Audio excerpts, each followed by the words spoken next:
The quiet hum of preparation has replaced complacency in Germany,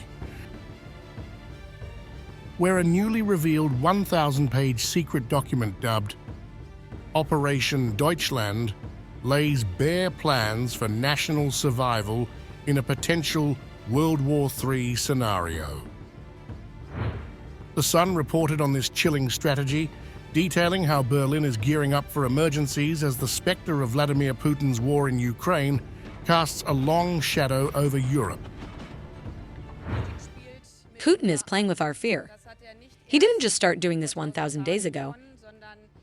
He started back in 2014.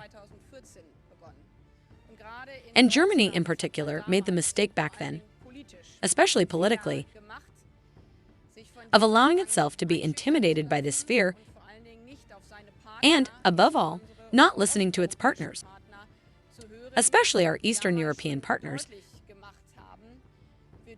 who made it clear at the time. We must not rely on promises from the Kremlin.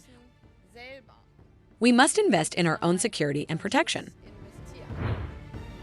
While Germany accelerates its defense readiness, neighboring Nordic nations have taken an equally ominous path.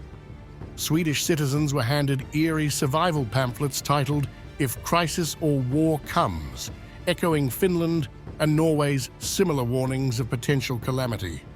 Stockholm, now a NATO member, underscored its deepening unease as the war in Ukraine intensifies. Amid these developments, Russia's newly revised nuclear doctrine has further rattled Western capitals. President Putin approved changes on Tuesday, lowering the threshold for deploying nuclear weapons in response to broader conventional attacks. This dramatic policy shift comes in the wake of Ukraine's deployment of US-supplied ATACMS missiles, targeting an arsenal in Russia's Bryansk region. The move has heightened fears of further escalation, with Russian Foreign Minister Sergei Lavrov on Tuesday describing it as a clear signal that they are seeking escalation. The fact that ATACMS was used repeatedly tonight in the Bryansk region is, of course, a signal that they want escalation.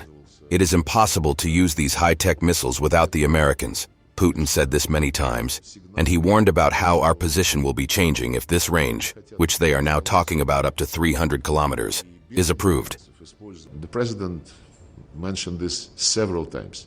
If long-range missiles are going to be applied from Ukraine into Russian territory, it will also mean that they are operated by American experts, military experts.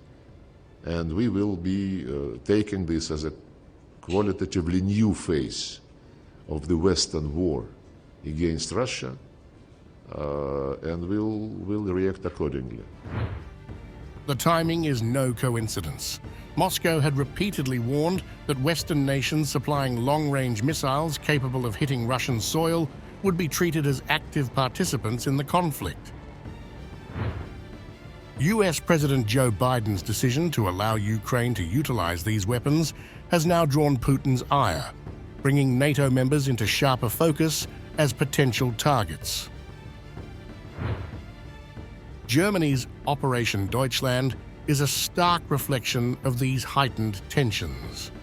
The Sun reported that the blueprint outlines critical infrastructure requiring protection, contingency measures for economic resilience, and strategies for mobilizing resources in a national emergency.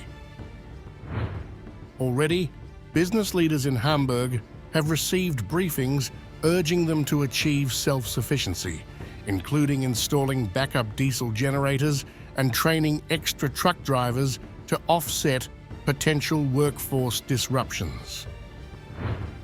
The Bundeswehr's Homeland Defense Command, responsible for implementing the operation, confirmed to Newsweek that the plan is under continual revision. Earlier reports in German media suggested provisions for moving up to 800,000 NATO troops and 200,000 vehicles across Germany in the event of a large-scale conflict.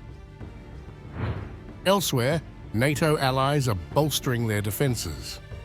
Sweden and Finland, recent NATO entrants, have abandoned neutrality amid growing unease over Russia's actions. Meanwhile, Norway has urged citizens to prepare for crises, with its government issuing practical survival advice alongside warnings of escalating conflict.